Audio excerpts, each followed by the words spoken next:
ஜோதிடம் அப்படிங்கிறது நிறைய பேத்துக்கு ஏன் பொய்யா தோணுது, அது ஒரு ஃப்ராடு மாதிரியோ, அது வந்து ஒரு போலித்தன்மை இருக்கிறதா வந்துட்டு ஏன் தோன்றுது அப்படின்னா, ஜோதிடம் வந்து பொய் கிடையாது. ஜோதிடர்கள் என்ன பண்ணுறாங்க அப்படின்னா, நெகட்டிவிட்டியாக அதிகமாக சொல்கிறது, ஒரு பயத்தை க்ரியேட் பண்ணுறது. ஸோ இதெல்லாம் க்ரியேட் பண்ணி பரிகாரம் ஒரு பிஸ்னஸ் மாடலாக உருவாக்கிக்கிறாங்க.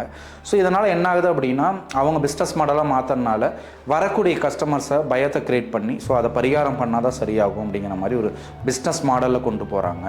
ஸோ ஜோதிடம் அப்படிங்கிறது எந்த இடத்துல கவனம் தேவை, எந்த இடத்துல நம்ம ஸ்ட்ராங்காக இருக்கிறோம், எதில் வீக்காக இருக்கோங்கிறத நம்ம ஒரு மேப்பிங் போட்டு காட்டுறது மட்டும்தான். ஸோ அதனால் பரிகாரம் பண்ண எல்லாம் சரியாயிருங்கிறதுக்காக நம்ம ஜோதிடம் பார்க்கல.